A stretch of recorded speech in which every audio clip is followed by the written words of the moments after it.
कहानी की शुरुआत में हमें एक लड़की को दिखाया जाता है जिसका नाम है हनोका सवाडा। वो एक 14 साल की भोली भाली लड़की है जिसे उसके क्लासमेट्स काफी बुली करते रहते हैं। उसके ज्यादा दोस्त भी नहीं है। घर में भी वो अकेले ही रहती है। अपने अकेलेपन की वजह से वो अक्सर दुखी ही रहती है और अपनी किस्मत पर रोती रहती है। इसी दौरान एक सुबह जब वह सोकर उठती है तो उसे अपने बेड पर एक बेबी दिखाई देता है। पहले तो वो उसे देख थोड़ा घबरा जाती है, लेकिन जब वह बेबी रोने लगता है तो वह उसे उठाकर सहलाने लगती है। बेबी को चुप कराने के लिए हनोका अजीबोगरीब चेहरा बनाने लगती है, जिसे देख वो बेबी शांत हो जाता है। तभी अचानक वो बेबी कुछ अजीबोगरीब हरकत करने लगता है। हनोका सोचने पड़ जाती है कि आखिर उसे क्या हो गया, लेकिन तभी भयंकर दुर्गंध आने लगती है। उसे पता चल जाता है कि बेबी ने पोटी कर दी है। बच्चे के डायपर चेंज करते वक्त हनोका को पता चलता है कि ये बेबी तो एक लड़का है। साथ ही उसे उसके सर पर 2 पर और पीछे एक पूंछ भी दिखाई देती है। उसके कपड़ों में बच्चे का नाम भी लिखा हुआ था, माऊ। यह सब देख हनोका चौंक जाती है, लेकिन तभी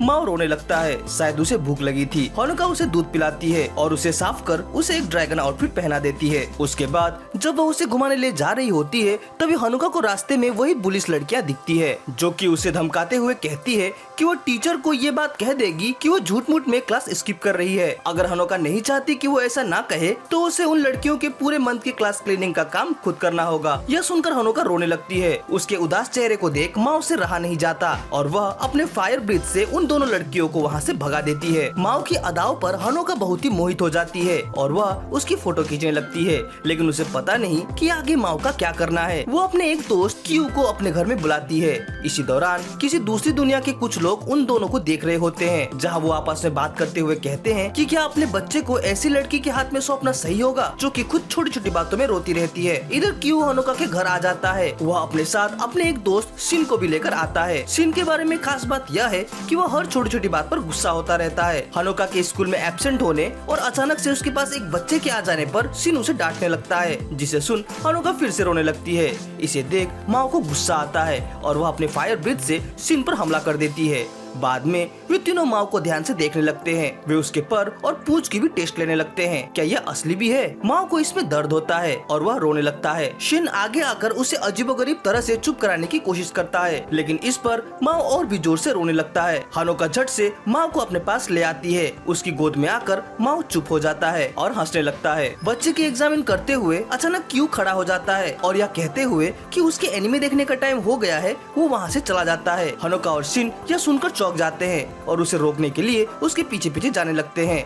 इसी दौरान माओ भी घुटने के बल चलते हुए घर से बाहर निकल जाता है। माओ को कमरे में न पाकर हनोका और शिन काफी परेशान हो जाते हैं और वो उसे आसपास ढूंढने में लग जाते हैं। इधर माओ किसी तरह पार्क में चला जाता है और वहाँ की चीजों के साथ खेलने लगता है। फिर वो वहाँ बैठी एक लेडी के पास जाता है और उसकी बैग के अंदर घुस जाता है। तभी वो औरत वहाँ से जाने लगती है और गलती से माओ को भी अपने साथ ले जाती है। इधर हनोका और शिन अभी भी माओ को ढूंढ रहे हैं, लेकिन वो उन्हें कहीं नहीं मिलता। हनोका रोने लगती है, लेकिन तभी शिन उसे हौसला देते हुए कहता है कि उसे यूं घबराना नहीं चाहिए, वो उन्हें जरूर मिल जाएगा। इधर माओ किसी तरह उस लेडी के बैग से निकलकर एक दुकान में पहुंच जाता है और वहाँ एक बुक खोलकर उसके पिक्चर्स को देखने लगता है। इधर जब हनोका और शिन उसे ढूंढ रहे होते हैं तभी उन्हें एक दुकान से कुछ आवाजें सुनाई देती है। वे वहाँ चले जाते हैं। उधर माओ को देख दुकान के सारे लोग हैरान हो जाते हैं कि आखिर ये बच्चा यहाँ कहाँ से आ पहुँचा। जब वे दोनों उस दुकान पर पहुँचते हैं तो देखते हैं कि माओ वहीं होता है, लेकिन तब तक माओ खिड़की से बाहर कूद चुका होता है और वह सीधे जाकर एक बिल्ली के ऊपर गिर जाता है। वह बिल्ली घबरा कर वहाँ से भागने लगती है और माओ को भी अपने साथ ले जाने लगती है। तभी पास की एक छत में जाकर माओ बिल्ली की पीठ से गिर जाता है और वहाँ खुद को अकेला पाकर रोने लगता है। उसी वक्त उसे सामने एक पेड़ पर कुछ फूल दिखते हैं, जिसे देख उसे हनोका के बाल पर लगे फूल की याद आती है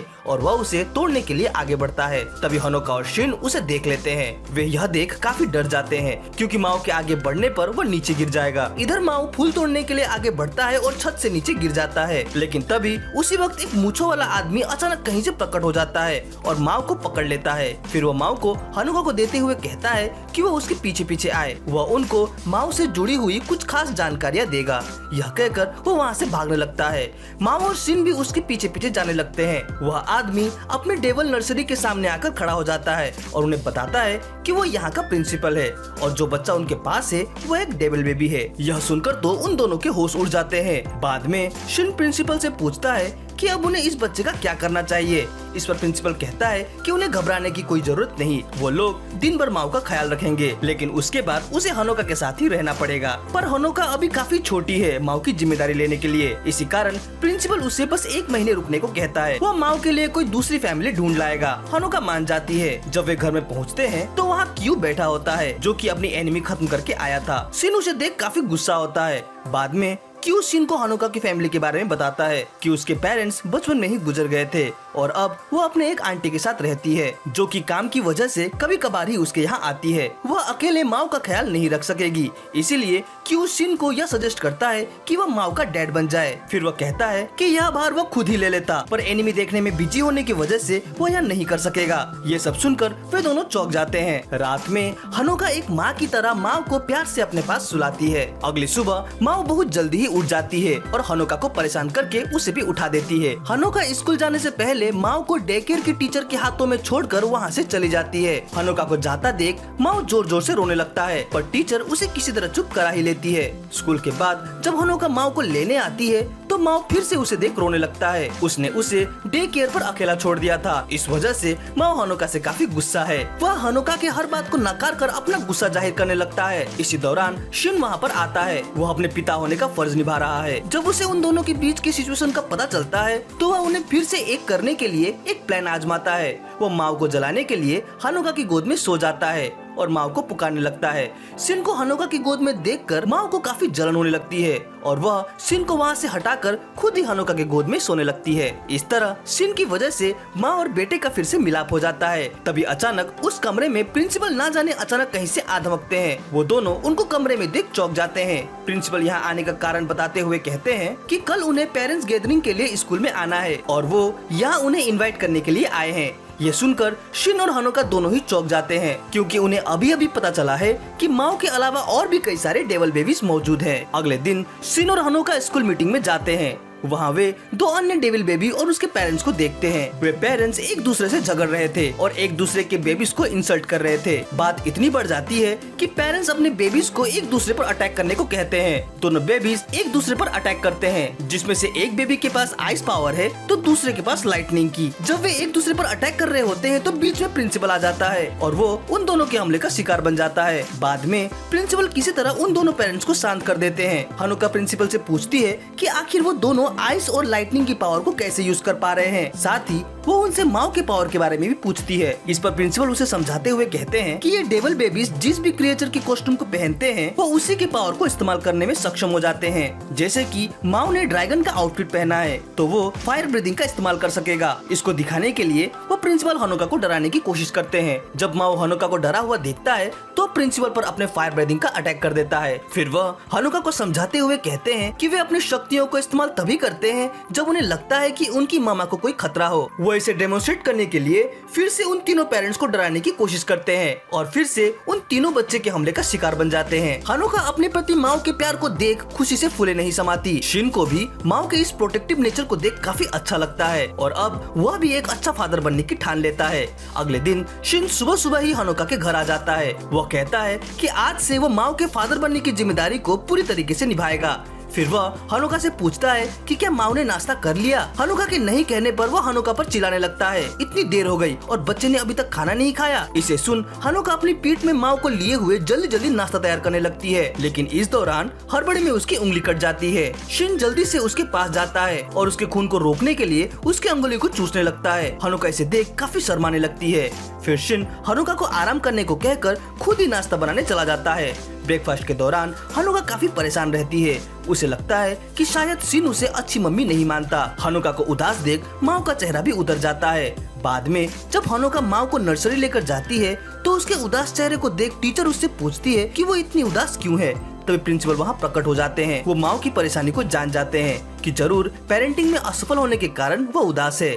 इसीलिए वो हनोका को एक डेविल बेबी का गाइड देते हैं और कहते हैं कि अगर कभी भी उसे ऐसा लगे कि उसे बच्चा संभालने में तकलीफ हो रही है तो वह इस बुक से उसका समाधान ढूंढ सकती है। इसे पाकर हनोका थोड़ी निश्चिंत हो जाती है। स्कूल के बाद जब हनोका घर जा रही होती है तो रास्ते में उसे एक बुक शॉप में शिन दिखता है। वह कुछ पढ़ रहा होता है। हनोका दौड़ते हुए उसके पास जाती है। और उसे बात करने की कोशिश करती है।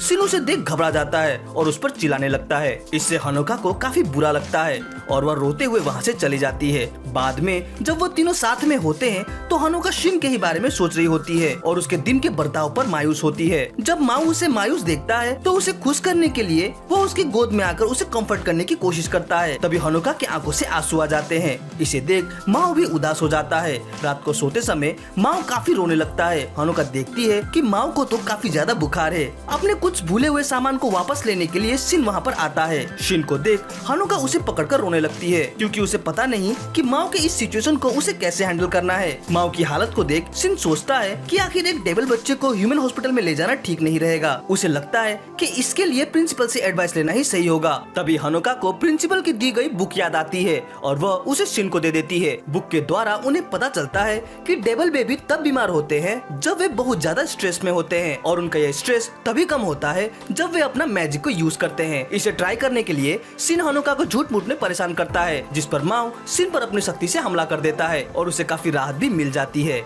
इसके बाद शिन पूछता है पर माओ इतने स्ट्रेस में क्यों है। हनोका कहती है कि शायद वह इसलिए क्योंकि कुछ दिनों से वह खुद ही काफी उदास थी शिन के उस पर बार बार चिल्लाने की वजह से। शिन यह सुनकर चौंक जाता है और कहता है कि वो तो ये ऐसे ही कर रहा था। उसी समय हनोका को शिन के पास से एक बुक मिलती है जो कि एक अच्छे फादर बनने का गाइड बुक था। हनोका के हाथ में वो बुक देख शिन शर्मा जाता है। हनोका को भी यह पता चल जाता है कि शिन के चिढ़ने का कारण उसके प्रति उसका गुस्सा नहीं बल्कि अच्छे पिता बनने की जिम्मेदारी थी। इसी दौरान हनोका की आंटी वहाँ पर आ जाती है। उसकी आंटी हनोका को इतनी रात गए एक लड़के और बच्चे के साथ देख काफी चौंक जाती है, पर किसी तरह झूठ मूठ की कहानी बनाकर वो अपनी आंटी को शांत कर देती है। जब रात को शिन घर जा रहा होता है तो वह हनोका के बारे में सोचता है। उसे हनोका के पारिवारिक अकेलापन को सोच काफी दुख भी होता है। तभी वो डिसाइड करता है कि वह अब से हनोका को खुशी देने की पूरी कोशिश करेगा। अगले दिन शिन सवेरे ही हनोका के पास चला आता है और हनोका से कहता है कि वह माओ को संभाल लेगा। वो जाकर अपनी आंटी के लिए ब्रेकफास्ट बना दे। हनोका इसे समझ नहीं पाती।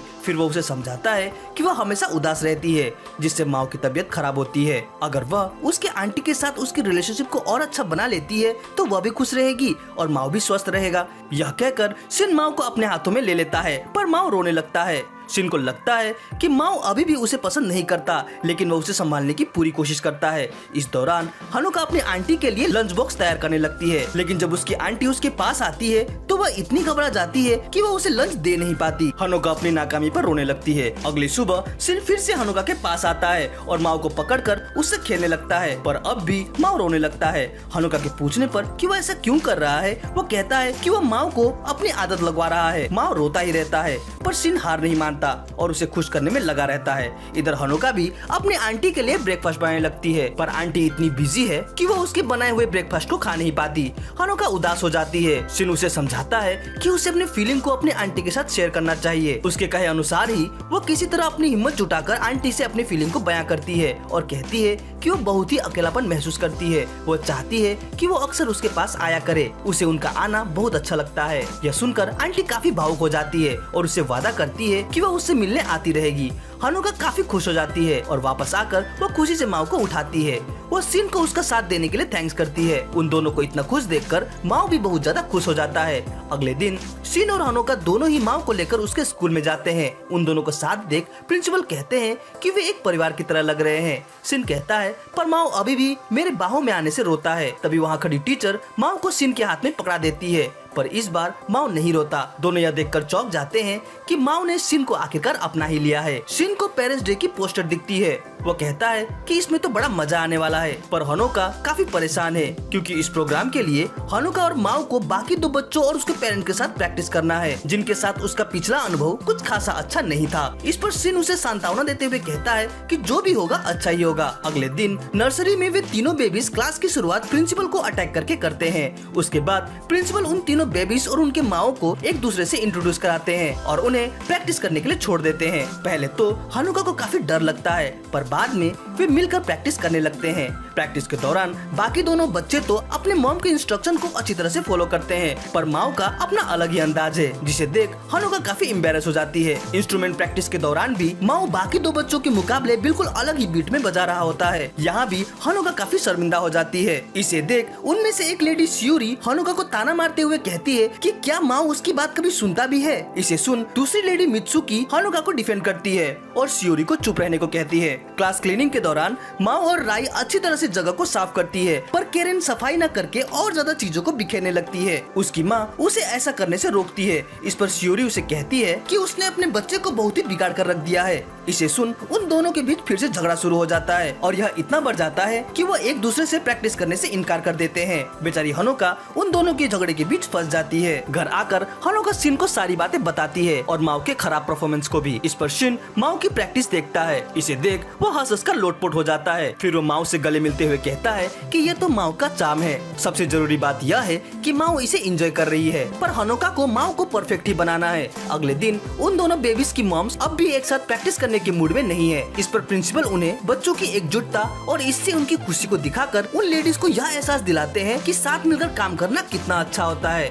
यह कितनी खुशी देता है। इसे देख वे दोनों लेडीज अपना गुस्सा भूलकर साथ में प्रैक्टिस करने को तैयार हो जाते हैं और खूब प्रैक्टिस करते हैं। पेरेंट्स डे का दिन आता है, पर हनोका घबराहट में है क्योंकि माओ का तालमेल बाकी बच्चों के साथ ठीक नहीं बैठा है। प्रोग्राम की शुरुआत होती है। तीनों बच्चे अपने आउटफिट में रेडी होकर अपना डांस दिखाने लगते हैं, जिसमें कि माओ का डांस बाकी बच्चों से बिल्कुल अलग होता है, लेकिन दर्शकों को यह देखने में मजा आता है। फिर प्रिंसिपल बच्चों के सामने एक पुतला रखते हैं और उस पर अटैक करने को कहते हैं, पर बच्चे पुतले पर अटैक न करके प्रिंसिपल पर ही अटैक कर देते हैं। और आखिर में आता है म्यूजिकल इवेंट, जहां माओ दूसरे बच्चों की बीट को मैच नहीं कर पाता। हनोका काफी एम्बेरस फील करने लगती है। तभी शियोरी बाकी दोनों बच्चों को माओ की बीट को फॉलो करने को कहती है। इसके बाद तो वे तीनों बच्चे काफी अच्छी तरीके से इस इवेंट को भी पूरा करते हैं। इसे देख वे सभी काफी खुश होते हैं। इवेंट के बाद शिन माओ को उसके शानदार परफॉर्मेंस के लिए प्रेज करता है। उन तीनों को हंसता खेलता देख क्यों कहता है कि शिन और हनोका सच में माओ के असली पेरेंट्स जैसे लग रहे हैं। वहाँ बैठे बाकी लोग भी उन्हें टीच करने लगते हैं। वे दोनों काफी एम्बेरस्ड हो जाते हैं। अगर आपको इस वीडियो का अगला पार्ट चाहिए तो कमेंट जरूर करें। वीडियो अच्छी लगी हो तो इसे लाइक और कमेंट जरूर करें। हमसे जुड़ने के लिए चैनल को सब्सक्राइब करें। तो मिलते हैं अपने अगली वीडियो में। Sign out.